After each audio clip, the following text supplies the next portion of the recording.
أعوذ بالله من الشيطان الرجيم بسم الله الرحمن الرحيم الحمد لله رب العالمين والصلاة والسلام على أشرف الأنبياء والمرسلين سيدنا محمد وعلى آله وصحبه أجمعين.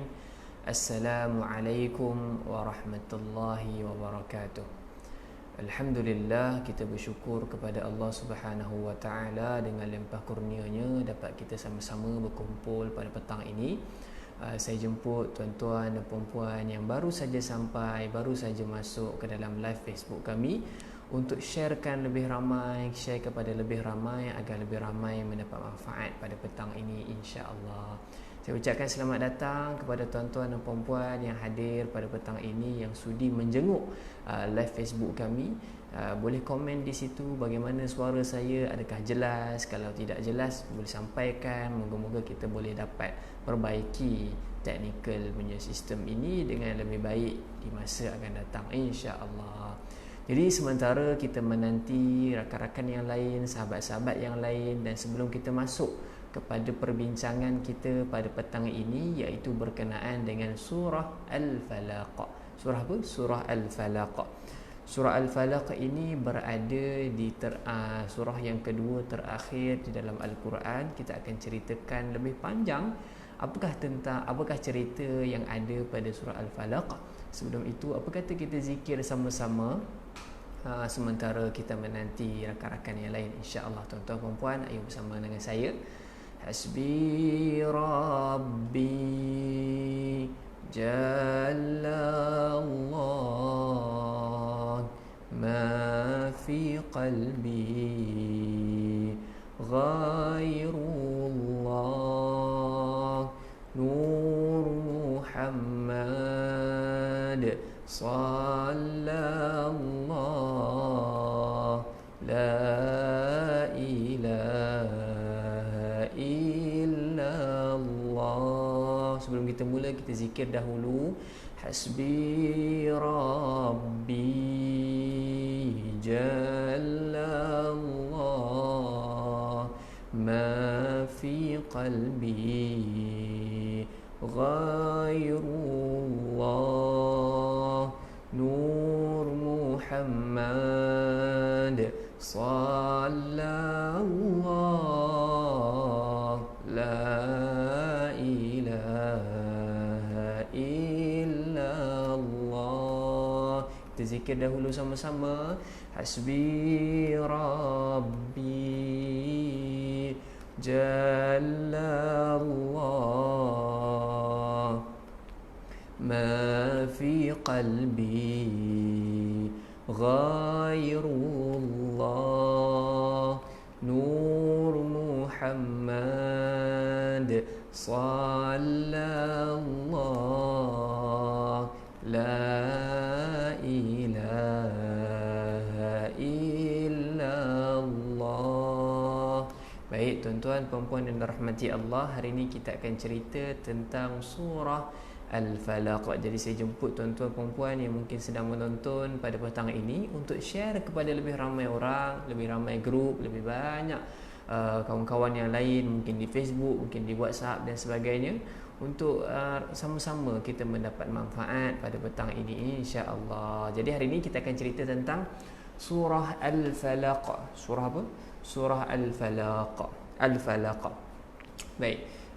Buat tuan-tuan puan-puan yang dirahmati Allah, surah Al-Falaq ini kedudukannya di mana? Surah Al-Falaq, jika kita buka Al-Quran, kita akan dapati surah Al-Falaq berada di muka surat yang ke-604, yakni di muka surat terakhir di dalam Al-Quran, surah yang ke-113. Jadi Al-Quran ini ada 114 surah, maka surah yang kedua terakhir di dalam Al-Quran ialah surah Al-Falaq, iaitu berada di posisi 113.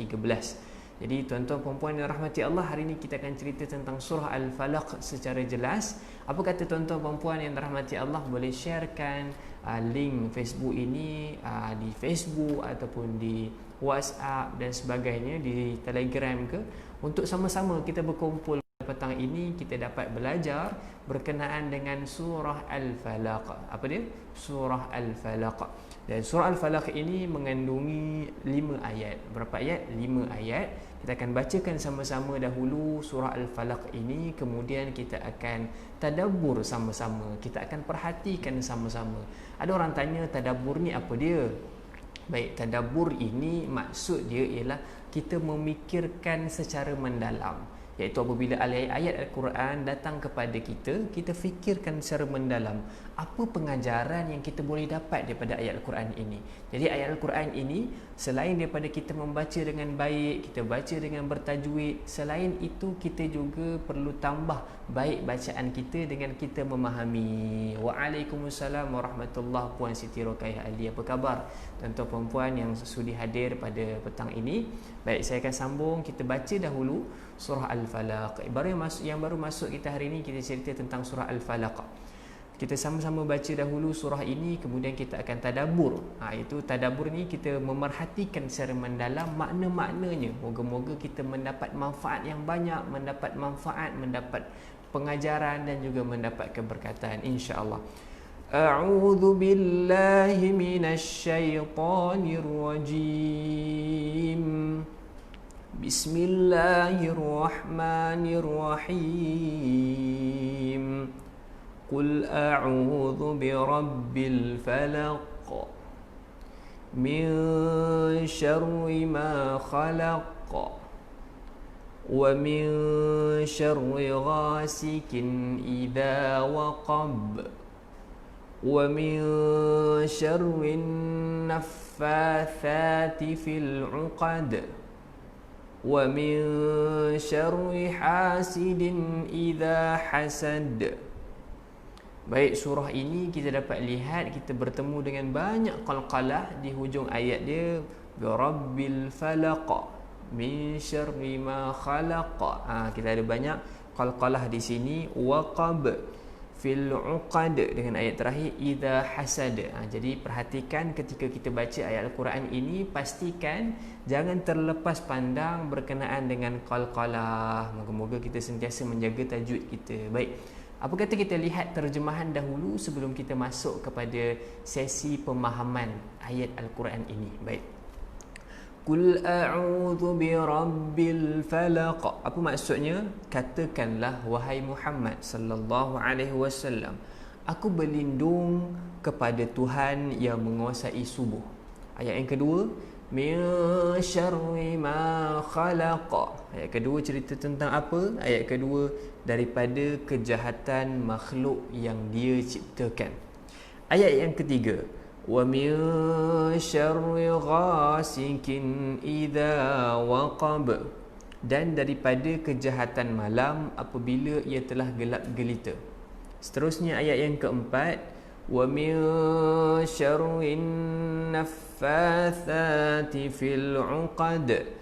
Dan daripada kejahatan perempuan-perempuan tukang sihir yang menghembus kepada simpulan. Dan ayat terakhir, wa min syarri hasidin idza hasad. Dan daripada kejahatan orang yang dengki apabila dia berdengki. Baik, tuan-tuan puan-puan yang dirahmati Allah sekalian, pada hari ini kita akan cerita tentang surah Al-Falaq yang kita dah bacakan terjemahannya dan kita baca sudah ayat-ayatnya di dalam Al-Quran ini. Kita nak memahami tentang surah Al-Falaq. Baik, pertama sekali kita dapat lihat bahawa surah Al-Falaq antara surah yang disebutkan di dalam hadis Nabi sallallahu alaihi wasallam. Jadi bila kita tengok ayat Al-Quran ni, antara cara untuk kita nak tahu bagaimanakah Nabi bertemu ataupun menghargai surah ini, kita dapat lihat, cuba kita cari hadis, iaitu kata-kata Nabi ataupun perbuatan Nabi berkenaan dengan surah ini. Dan kita dapat temukan bahawasanya di dalam hadis Nabi pernah bersabda bahawasanya Nabi berkata, tahukah kamu tentang ayat-ayat yang diturunkan pada malam ini yang tidak ada tolok bandingnya dengan ayat-ayat sebelum ini? Iaitu, apakah ayatnya? Iaitu katakanlah wahai Muhammad, aku memohon perlindungan daripada Tuhan, aku mohon perlindungan pada Tuhan Al-Falaq, yakni surah Al-Falaq. Dan ayat yang dan seterusnya, katakanlah wahai Muhammad, aku berlindung kepada Tuhan manusia. Jadi dua ayat Al-Quran ini, dua surah dalam Al-Quran ini, surah Al-Falaq dan juga surah An-Nas, kata Nabi SAW, surah yang mana tidak ada tolok bandingnya. Nak kata bahawasanya surah ni sangat-sangat special, sangat-sangat penting untuk kita baca. Dan antara lain Nabi SAW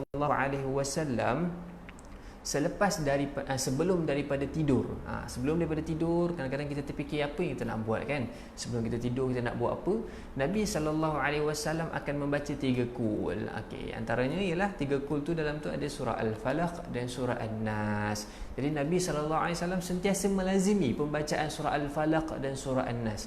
Yang apa adanya pada surah Al-Falaq dan surah An-Nas? Sudah tentulah di dalam surah Al-Falaq dan surah An-Nas ini ada satu rahsia yang sangat-sangat besar, yang sangat-sangat hebat, yang menyebabkan Nabi SAW tidak pernah tinggalkan bacaan surah Al-Falaq dan surah An-Nas sebelum daripada tidur. Jadi kita sebelum nak tidur, kita baca dulu surah Al-Falaq dan surah An-Nas. Baik, surah Al-Falaq dan surah An-Nas juga kita gelar sebagai surah Al-Mu'awwidhatain. Apa dia? Surah Al-Mu'awwidhatain, surah yang memberitahu tentang perlindungan, dua perlindungan, iaitu surah Al-Falaq dan juga surah An-Nas. Dua-dua surah ini ialah surah yang memberikan perlindungan kepada kita. Surah yang menunjukkan ada perlindungan kepada kita daripada Allah Subhanahu wa taala. Baik, sebelum ini dari sesi live yang lepas kita dah cerita tentang surah An-Nas. Surah An-Nas bercerita tentang perlindungan daripada dalam, yakni ada serangan seperti sebagai contoh syaitan yang datang di dalam badan manusia yang sentiasa membisikkan kejahatan. Maknanya ada serangan daripada dalam, dan kita membaca surah An-Nas, moga-moga Allah Subhanahu wa taala melindungi kita daripada diserang daripada dalam. Dan hari ini kita nak cerita tentang serangan yang datang dari luar, iaitu serangan yang datang dari luar, daripada kejahatan-kejahatan yang berada di luar. Dan surah untuk kita lindung daripada kejahatan-kejahatan luar ni ialah surah Al-Falaq. Surah Al-Falaq. Jadi dua surah ini dia macam kembar. Surah An-Nas fokus kepada perlindungan dalaman, surah Al-Falaq fokus kepada perlindungan luaran. Jadi sebab tu kita tidak memisahkan pembacaannya. Bila kita baca surah Al-Falaq, kita baca juga surah An-Nas. Bila kita baca surah An-Nas, kita baca juga surah Al-Falaq. Kedua-duanya kita baca untuk kita ada perlindungan dalam dan luar. Biasa orang sebut cantik dalam, cantik luar kan. Jadi kita nak perlindungan dalam, perlindungan luar. Kita ada kita panggil sebagai perisai lah, kita ada perisai yang sangat-sangat kuat. Baik, kita cuba masuk dahulu tentang surah Al-Falaq. Kenapa agaknya Allah Subhanahu Nabi SAW mengatakan bahawa ini ialah surah yang memberikan perlindungan? Kenapa agaknya? Kenapa dia jadi satu perlindungan? Baik, dapat kita lihat di sini, a'udzubillahi minasyaitonirrajim. Allah memulakan ayat yang pertama. Puan-puan, tuan-tuan, puan-puan yang sedang menonton boleh buka Al-Quran ataupun mungkin sudah hafal, tiada masalah. Muka surat 604, surah yang ke-113. Kalau kita dapat lihat di sini, Allah Subhanahu wa taala memulakan dengan Qul a'udzu birabbil falaq. Katakanlah wahai Muhammad, aku berlindung kepada Tuhan yang menguasai subuh. Al-Falaq ni maksud dia subuh, tetapi maksud asal dia ialah pembelahan. Maknanya kita bagi tahu dekat Allah, ya Allah, aku berlindung kepadamu, aku berlindung kepada Tuhan yang menguasai segala pembelahan. Kita macam pelik, apa benda maksud pembelahan ni? Kenapa kita memohon kepada Allah Subhanahu wa taala dengan maksud kita kata Tuhan yang maha membelah, yang menguasai segala pembelahan? Bila kita tengok ayat yang kedua dan ayat seterusnya, kita dapat perasan ada sesuatu yang menarik. Ulama menafsirkan maksud Al-Falaq, iaitu Qul a'udzu birabbil falaq sebagai subuh. Kenapa subuh? Kerana Allah Subhanahu wa taala di dalam kegelapan malam, Allah boleh membelah kegelapan malam, mengeluarkan cahaya, maka keluarlah jadi subuh dan jadi siang. Menarik kan? Jadi kita sedang memohon perlindungan, ya Allah, Engkaulah menguasai segala pembelahan. Setiap sesuatu yang ada di muka bumi ini boleh dibelah. Kegelapan malam boleh dibelah oleh Allah Subhanahu wa taala menjadi siang. Kejahatan-kejahatan yang datang kepada kita, Allah boleh belah kejahatan-kejahatan itu menjadi kebaikan dan juga nur, cahaya.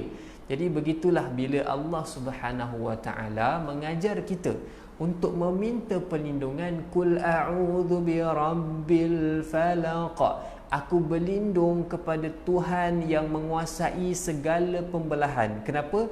Seperti mana Allah berkuasa di atas Allah berkuasa untuk membelah kegelapan malam dengan cahaya yang cerah, Allah juga berkuasa untuk membelah segala kejahatan-kejahatan yang datang kepada kita dengan nur, dengan kebaikan, dengan keberkatan dan sebagainya. Itu ayat yang pertama, bahawasanya kita memohon perlindungan kepada Allah Subhanahu wa taala dengan kita menyebut nama Allah Rabbil Falaq, Tuhan yang menguasai segala jenis pembelahan. Seterusnya ayat yang kedua, kita mohon perlindungan dari apa? Dia begitu. Sebenarnya ayat ni kalau kita lihat pada terjemahan ni, kita boleh jadikan sebagai satu ayat saja. Aku berlindung pada Tuhan yang menguasai pembelahan daripada kejahatan segala makhluk. Min syarri ma khalaq. Maksud dia apa? Daripada kejahatan makhluk yang dia ciptakan.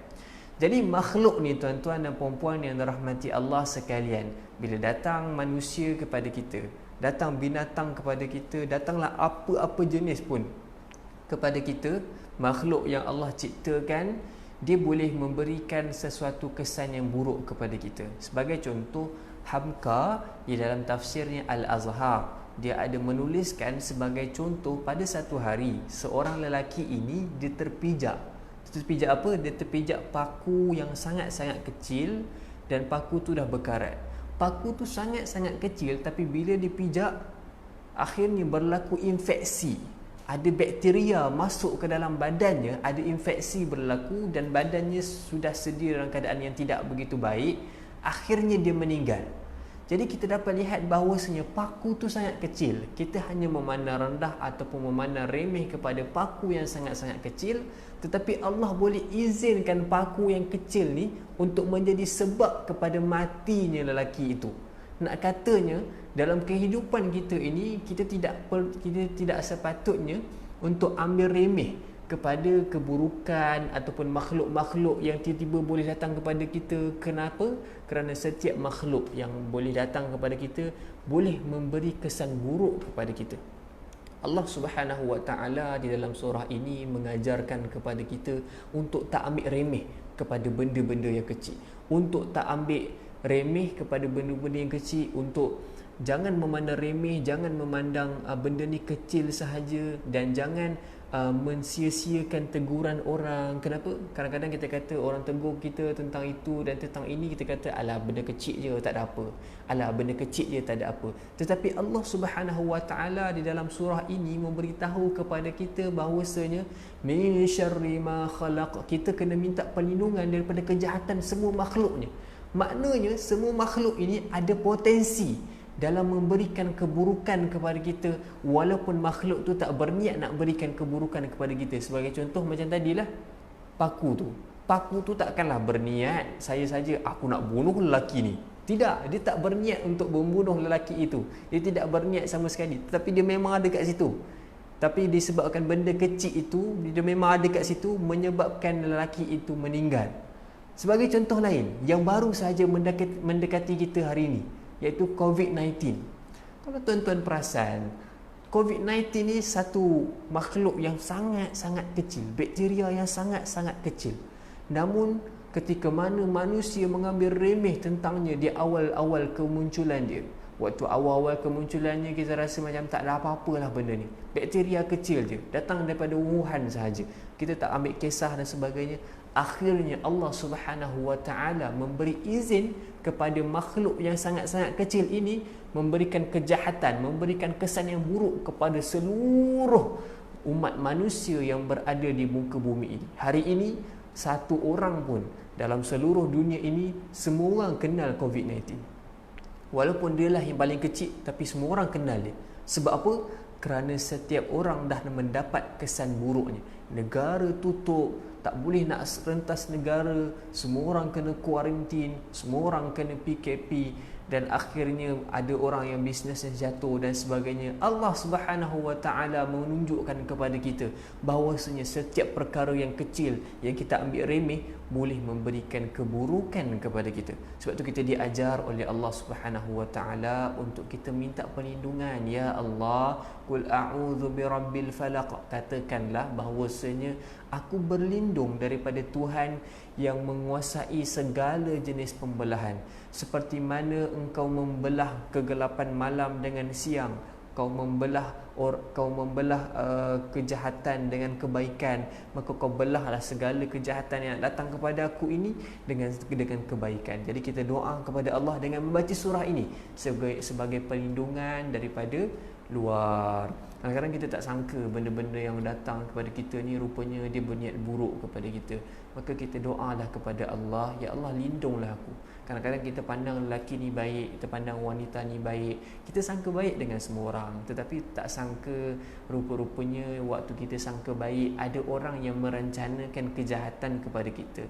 Ada orang yang sengaja untuk menjatuhkan bisnes kita. Ada orang yang sengaja untuk memutuskan tali persahabatan kita dengan sahabat kita. Ada orang yang sengaja untuk memutuskan hubungan suami isteri kita. Ada orang yang sengaja untuk menjatuh ataupun meruntuhkan rumah tangga orang, yang meruntuhkan institusi keluarga dan sebagainya. Kita tidak pernah tahu kejahatan itu boleh datang dari mana. Kerana Allah Subhanahu wa taala mengingatkan kepada kita bahawasanya setiap sesuatu yang ada di atas muka bumi ini ada potensi untuk memberikan kesan buruk kepada kita, untuk memberikan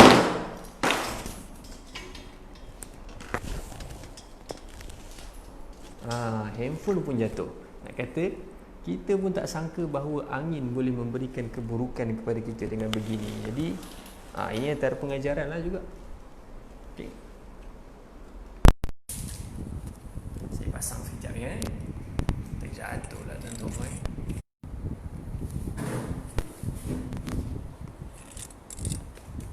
Saya mohon maaf kepada tuan-tuan dan puan-puan yang rahmati Allah. Baik, kita sambung semula. Allah, jatuh lagi.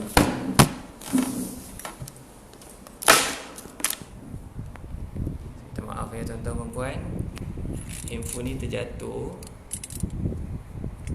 Tadi kita baru cerita tentang keburukan ataupun perkara-perkara yang boleh datang kepada kita yang kadang-kadang kita tak sangka. Ini Allah datangkan kepada kita bahawa angin pun boleh menjatuhkan. Okey. Baik, kita sambung ya. Kita punya perbicaraan tentang surah Al-Falaq. Baik. Kita baru habis penerangan pada ayat yang kedua surah Al-Falaq. Kita masuk kepada ayat yang ketiga. Di ayat yang kedua Allah Subhanahu wa taala memberitahu berkenaan dengan kejahatan secara umum. Maknanya kita melihat bahawa setiap sesuatu yang kadang-kadang kita ambil remeh, rupanya dia boleh memberikan keburukan kepada kita. Dan kita dididik oleh Allah untuk minta perlindungan daripada kejahatan-kejahatan yang kita tak sangka. Daripada orang-orang yang kita ingatkan baik, rupanya orang-orang tu ada niat buruk kepada kita. Orang tu nak jatuhkan diri kita, orang tu nak hancurkan keluarga kita, orang tu nak jatuhkan bisnes kita. Kita tak tahu. Jadi kita mohon kepada Allah Subhanahu wa taala, surah ini didik bahawasanya kita mohon qul a'udzu birabbil falaq. Ya Allah, aku berlindung kepadamu Tuhan yang menguasai segala pembelahan daripada segala kejahatan makhluk yang diciptakan. Sebab kan kita tak tahu kadang-kadang makhluk-makhluk yang datang kepada kita ni rupanya boleh memberikan bahaya dan keburukan kepada kita. Kita tengah bawa kereta sebagai contoh. Bawa kereta, punya elok kita bawa kereta, akhirnya kereta daripada belakang laju dan dia pergi hentam kereta kita. Salah ke kita waktu tu? Kita tak salah. Kita bawa kereta dalam keadaan yang sangat-sangat baik. Kita cuba berhati-hati. Dan kita pun tak sangka bahawasanya orang daripada belakang nak langgar kita macam tu. Sebab apa? Kejahatan-kejahatan yang datang dari luar ini adalah sesuatu yang kita tak boleh sangka. Maka sebab itulah kita mohon kepada Allah Subhanahu wa taala, ya Allah, lindunglah aku. lindunglah aku daripada perkara-perkara yang tidak baik ini. Kita minta perlindungan daripada Allah Subhanahu Wa Taala daripada segala kejahatan-kejahatan yang kita pun tak sangka. Pada ayat yang ketiga, Allah Subhanahu Wa Taala menambah lagi daripada kejahatan apa yang kita nak minta pertolongan, daripada kejahatan apa yang kita mohon pada Allah untuk kita lindungi, iaitu yang ketiga ialah wa min syarri ghasikin idza waqab, dan daripada kejahatan malam apabila ia telah gelap gelita. Jadi tuan-tuan puan-puan rahmati Allah, kenapa Allah sebutkan malam? Apa yang ada pada malam? Adakah malam itu jahat? Okey, malam sebenarnya bukanlah malam tu bersifat jahat, namun pada malam hari banyak kejahatan-kejahatan yang dirancang. Sebagai contoh, kalau orang nak merompak, biasanya orang akan merompak di malam hari. Orang nak mencuri, orang mencuri di malam hari. Orang nak menangkap wanita, kemudian membuat sesuatu yang tidak baik, dia akan buat pada malam hari. Kerana di malam hari kegelapan, gelap, tak ada siapa nampak, mudah untuk lari dan sebagainya. Maka kita dapat perhatikan bahawasanya ini antara perkara yang kita kena minta pertolongan dan perlindungan pada Allah Subhanahu Wa Taala. Ya Allah, aku lindung pada malam hari ini yang mungkin ada kejahatan boleh menimpaku, kau lindunglah aku. Kadang-kadang kita keluar, kita bekerja, kita balik agak lewat malam. Kita pun tak tahu malam tu rupanya ada orang yang sedang merencanakan kejahatan kepada kita. Maka kita minta kepada Allah, ya Allah lindung aku. Ya Allah lindung aku. Daripada apa? Daripada kejahatan segala makhluk, daripada kegelapan malam apabila dia gelap. Sebab bila malam ni dia gelap, maka akan ada orang-orang yang merancanakan kejahatan pada malam itu. Dan kalau kita dapat lihat pun di hutan-hutan ataupun di mana-mana, kadang-kadang binatang buas ni dia suka keluar waktu malam. Dia akan keluar waktu malam, dia akan, ataupun kalau dia tak keluar waktu malam, kita tak nampak pada malam tu. Ular kalau kita siang hari kita boleh nampak, maka kita boleh elak. Tapi malam hari bila ular tu keluar, kita tak nampak. Kita tak tahu dia nak menyengat kita, nak memberikan bisa kepada kita, nak patuk kita tak tahu. Tetapi Allah Subhanahu Wa Taala didik kita untuk kita sentiasa minta pertolongan kepada Allah. Lindung aku, lindung aku, lindung aku. Dan ayat yang keempat, Allah Subhanahu Wa Taala mendidik kita untuk minta pertolongan padanya daripada kejahatan perempuan-perempuan tukang sihir yang menghembus pada simpulan. Maka ini maksudnya sihir lah. Walaupun kita kata, ustaz, zaman sekarang ni ada lagi ke sihir? Kita dah zaman moden. Jangan ambil remeh tuan-tuan perempuan. Memang ada juga. Kadang-kadang kita dapat dengar lagi kawan-kawan kita, ada keluarga kita, ada saudara mara kita yang masih rupanya ada lagi orang gunakan sihir untuk jatuhkan dia. Allah Subhanahu Wa Taala bagi tahu kat kita, didik kita kena minta pertolongan. Hari-hari kita minta pertolongan. Nabi ajar kepada kita setiap sebelum tidur kita baca surah Al-Falaq dan surah An-Nas. Moga-moga ada perlindungan pada diri kita untuk pastikan tak ada kejahatan makhluk nak hinggap kat kita, tak ada benda-benda buruk nak hinggap kat kita, dan tak ada sihir datang kepada kita. Sihir ni bahaya tuan-tuan perempuan rahmati Allah. Nabi pun pernah ada pengalaman disihir. Waktu Nabi disihir, sebab itulah ayat ni turun waktu itu. Asbabun nuzul kita panggil. Asbabun nuzul tu apa dia? Iaitu sebab turun sebuah surah. Maka surah ini sebenarnya turun ketika mana Nabi SAW waktu tu disihir. Bayangkan Nabi pun disihir, apatah lagi kita yang tak berapa kuat sangat imannya kan. Kadang-kadang kita biasa-biasa je, baca Quran pun biasa-biasa je. Nabi SAW disihir juga oleh orang. Sebab Nabi ni banyak musuh dia.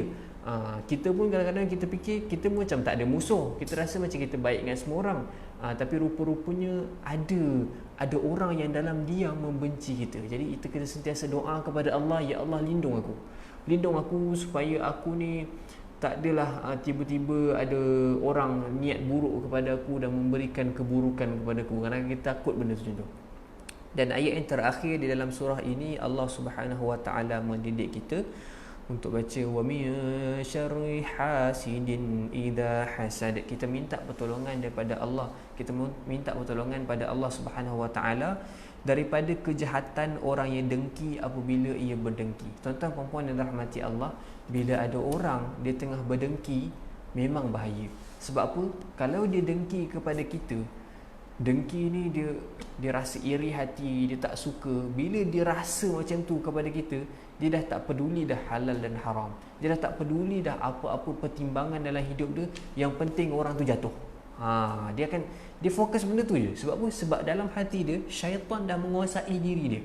Dia dah rasa bahawasanya dalam hati dia tu dah dipegang.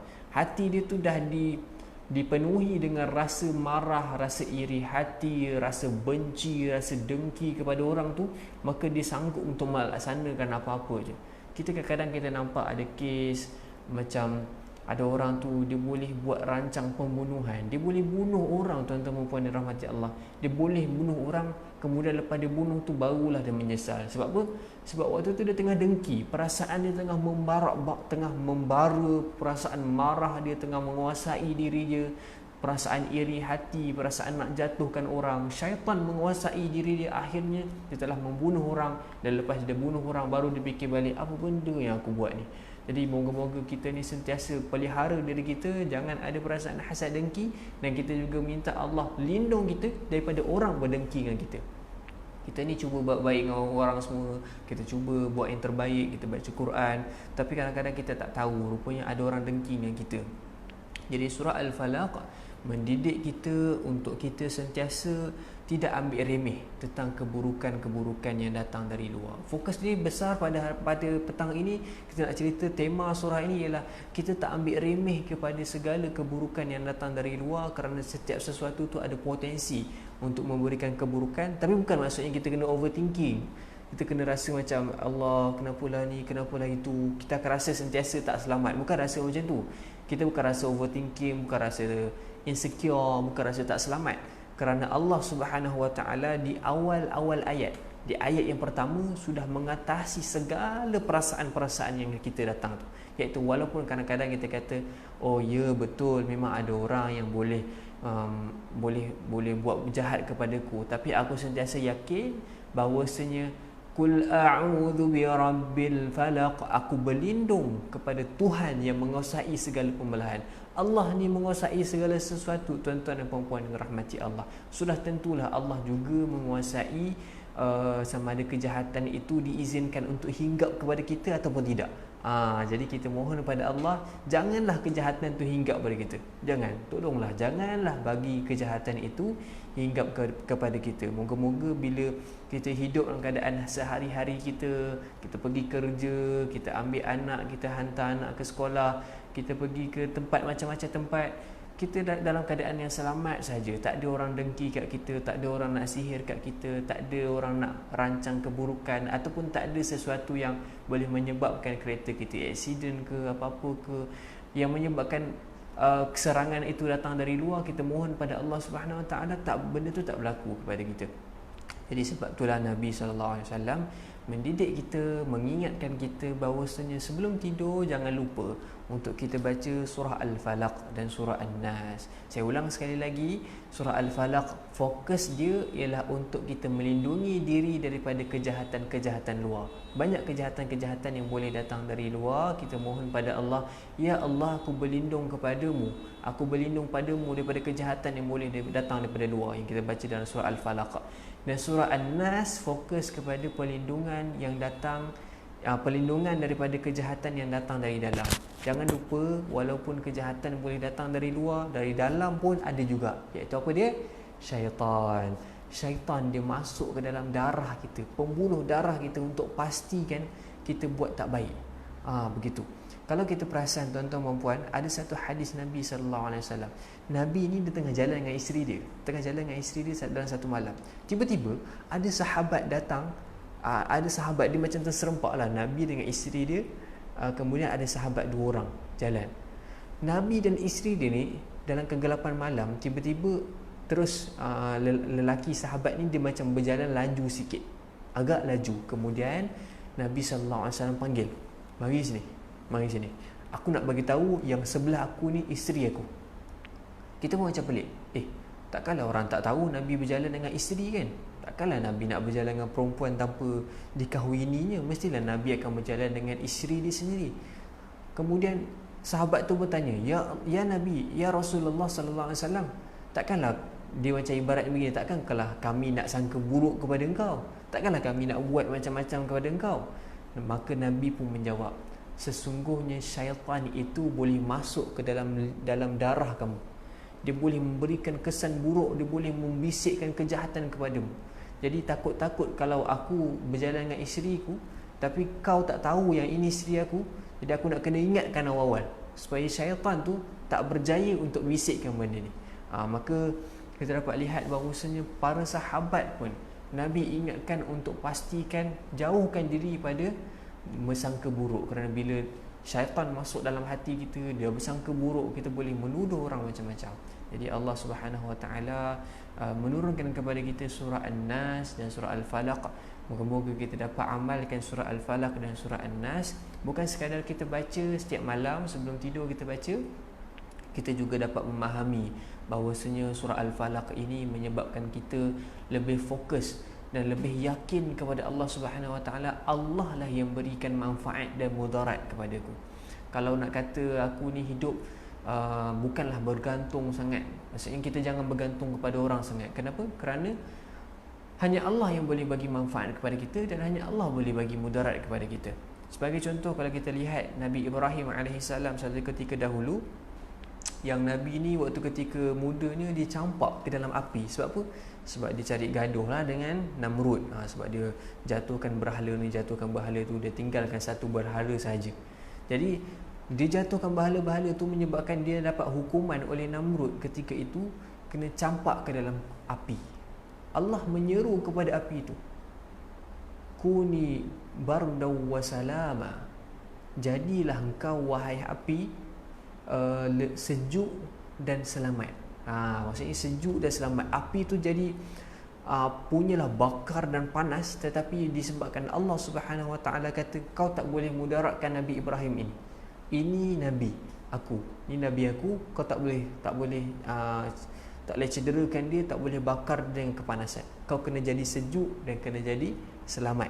Maka bila Nabi Ibrahim sampai masuk ke dalam api tu, Nabi Ibrahim relax je. Nabi Ibrahim dia kena selamat. Kenapa? Kerana Allah yang boleh memberi manfaat dan beri mudarat. Allah lah yang mengizinkan api itu membakar, dan Allah juga yang mengizinkan api itu menyejuk. Jadi kita kena ada keyakinan yang sangat-sangat kuat bahawasanya walaupun kejahatan boleh datang daripada dalam dan boleh datang daripada luar, kita sentiasa memohon kepada Allah, ya Allah, hanya Engkau lah sahaja yang boleh memberikan perlindungan sepenuhnya dalam diriku dan daripada luar. Jadi moga-moga kita mendapat manfaat dalam sesi pada petang ini. Itu sahaja bacaan surah Al-Falaq dan surah An-Nas yang kita dah bicarakan daripada minggu lepas dan juga minggu ni. Sebelum kita tutup, apa kata kita baca dahulu surah Al-Falaq sama-sama selepas kita memahaminya.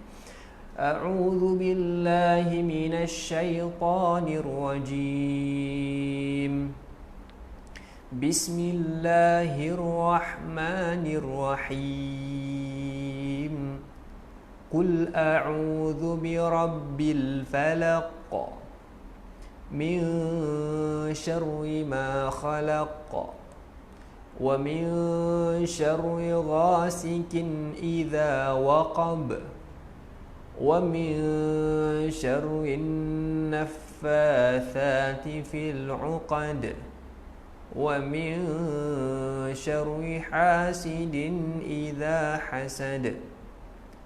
Sadaqallahul azim.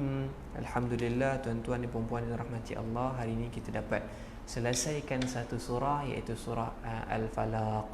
Al-Falaq, dan juga minggu lepas kita dah selesaikan surah An-Nas. Jadi esok insya-Allah kita akan bertemu lagi dengan pemahaman dan penerangan untuk kita tadabbur surah Al-Ikhlas. Kita biasa baca qul huwallahu ahad, Allahus samad, lam yalid wa lam yulad wa lam yakul lahu kufuwan ahad. Maka esok hari insya-Allah kita akan sama-sama berkumpul untuk kita belajar maksud dia apa, sebenarnya ceritanya tentang apa surah Al-Ikhlas ini. Kenapa namanya surah Al-Ikhlas tapi dalam surah ni tak sebut pun nama ikhlas tu, tak ada ikhlas pun dekat dalam surah tu, tapi nama surah dia Al-Ikhlas. Jadi mungkin kita boleh belajar sesuatu esok hari, macam sama juga macam hari ni jam 5 suku petang. Dan saya nak buat pengumuman sebelum kita tutup. Kita akan mulakan pada malam ini bacaan surah Al-Mulk setiap malam jam 10 malam. Jadi sebelum kita tidur, kita sama-sama buka sekejap Facebook, kita buka live, kita dengarkan bacaan surah Al-Mulk setiap malam jam 10 malam. Moga-moga Kalau kadang-kadang kita rasa sebelum nak tidur ni, kita nak baca surah Al-Mulk ni kita rasa berat. Sebab apa? Sebab 30 ayat, rasa macam panjang sangat lah surah Al-Mulk ni. Tak apa, lepas ni dengan cara kita buka live setiap malam, kita akan baca sama-sama. Bila kita baca sama-sama, kita akan rasa kurang lah beratnya sikit. Lama-lama dia jadi satu tabiat, dan insya-Allah lama-lama dia jadi masuk dalam hati. Bila kita tak baca tu, dia rasa tak senang. Kita nak macam tu. Kerana surah Al-Mulk ni dia sangat-sangat bagus, sangat-sangat baik. Dia ialah sunnah Nabi SAW. Jangan lupa untuk kita baca setiap malam. Dan sebelum saya tutup, saya ada buat promosi. Kami ada buat promosi sedikit pada hari ini untuk sesiapa yang ingin dapatkan buku Al-Quran Resam Usmani, panduan tajwid disertai makna. Jadi buku ni sangat-sangat menarik untuk kita lihat tajwid satu perkataan demi satu perkataan, satu kalimah demi satu kalimah. Kadang-kadang kita terlepas pandang walaupun kita dah baca ataupun kita dah belajar tajwid panjang-panjang. Sebagai contoh macam ni, setiap daripada saya nampak kat sini, setiap daripada ini ayat Al-Quran tu kat bawah ni ada tanda kecil kan. Tanda kecil, tanda kecil, tanda kecil. Ini menunjukkan ada hukum tajwid di sini. Kemudian di muka surat belakang tu dia ada terangkan ini hukum tajwid apa, ini hukum tajwid apa, ini hukum tajwid apa, sampailah habis. Buku ni sangat-sangat menarik. Dia ada dikumpulkan jilid 10 ni, ada juzuk 28, 29 dan 30. Jadi untuk kita baca juzuk 28, 29, 30, kita nak tahu hukum tajwid satu persatu. Kadang-kadang kita terlupa ni hukum apa contohnya sa'ala sa'ilun bi'adzabin waqi'. Bi'adzabin tu hukum tajwidnya apa? Nak tahu. Jadi kita kadang-kadang tersilap pandang ataupun tersalah ataupun terlepas pandang ke kan. Jadi boleh dapatkan buku ini, buku yang sangat-sangat baik. Tinggal 10 stok sahaja lagi. Buku ni kira macam ramai jugalah. Kira buku ni sangat-sangat bagus. Boleh dapatkan tinggal 10 sahaja stok. Dan yang terakhir sekali, sesiapa yang ingin beli modul lengkap, modul lengkap 30 juzuk. Ini ada modul lengkap 30 juzuk. Kita biasa tunjukkan ini. Sesiapa yang datang ke Pusat Al-Quran Kota Kemuning, memang kita ada tunjukkan benda ni, bahawasanya siapa yang dapatkan, kita boleh baca nadi surah. Bagi contoh, kadang-kadang kita mungkin tak larat nak baca tafsir. Tafsir ni panjang kan, tapi boleh dapatkan pada setiap juzuk ini, setiap muka suratnya ada nadi surah. Contohnya nadi surah kan, satu muka surat ini dia ada tunjukkan. Nadi surah ni maksudnya dia ada sinopsis lah. Okay, untuk ayat ni cerita secara keseluruhannya tentang apa? Mengisahkan tentang kaum jin yang telah membuat pertumpahan darah sebagainya. Dia ada satu sinopsis. Mudah-mudahan kita baca tu, bolehlah dapat secara keseluruhan cerita tu. Kira okey lah, Alhamdulillah. Dan satu ini kalau tuan-tuan dan puan nak dapatkan, satu RM25. Tapi kalau beli 30 juzuk, kalau ikutkan 30 kali 25, harganya RM750. Agak mahal lah. Tapi kalau kita beli 30 juzuk, dapat diskaun, cuma bayar RM450 sahaja. Boleh buat hadiah lah. Kalau contohnya ada yang nak kahwin ke, jadi antara boleh buat hadiah juga kepada perkahwinan. Moga-moga perkahwinan tu lebih keberkatan, dapat berkat. Sebab apa? Sebab kita hadiahkan Al-Quran dan sebagainya. Jadi itu saja pada petang ini. Jadi tuan-tuan perempuan yang join pada petang ini boleh sharekan kepada kawan-kawan lain. Moga-moga esok kita akan dapat view yang lebih ramai dan lebih banyak. Kita bina komuniti orang-orang yang dekat dengan Al-Quran, orang-orang yang suka kan baca Al-Quran, dan orang-orang yang suka makna. Allahu Akbar. Dia jatuh lagi. Okey, tak apa. Itu tandanya nak kena stop dah tu. Okey. Saya ucapkan ribuan terima kasih kepada Puan Siti Rokayah, puan-puan, tuan-tuan perempuan yang sudi maintain bersama dengan kita sampailah ke akhir rancangan. Untuk sesiapa yang ingin masuk ke kelas tajwid, untuk cek bacaan, untuk masuk ke kelas-kelas yang kita tawarkan, boleh tekan link di bawah. Kita ada tunjukkan link di bawah tu, boleh masuk. Dan kita ada live setiap hari bersama Ustazah Marini untuk cek bacaan kita, iaitu di slot best, bimbingan eksklusif satu hari satu ayat. Dan selain itu kita ada juga setiap hari Ahad bersama dengan Syekh Esam daripada Arab ni. Kita bawa daripada Arab, iaitu dia akan bantu kita untuk baca surah Al-Baqarah, baca dengan lahjah Arab. Jadi tuan-tuan perempuan rahmati Allah, boleh join itu setiap hari Ahad jam 8.30 malam. Itu sahaja pada pada petang ini. Moga-moga Allah merahmati kita dan menerima amalan kita. Kita sama-sama baca doa doa habis bacaan Quran. A'udzubillahi minasyaitonirrajim. Bismillahirrahmanirrahim. Allahumma arhamna bil Quran waj'alhu lana imaman wa nuran wa hudan wa rahmah. Allahumma dhakkirna minhu ma nasina wa 'allimna minhu ma jahilna warzuqna tilawatahu ana al-laili wa atrafan nahar waj'alhu lana hujjatan ya rabbal alamin. Di komen daripada situ. Baru balik kerja, tak apa tuan-tuan perempuan yang mungkin baru nak masuk tapi baru je balik kerja, kita akan simpan rakaman ini, boleh tonton selepas ini. Kita hari ini cerita tentang surah Al-Falaq. Jadi jemput tonton pada rakaman nanti, insya-Allah. Ada rezeki kita jumpa lagi esok dengan surah Al-Ikhlas. Wallahu alam. Assalamualaikum warahmatullahi wabarakatuh.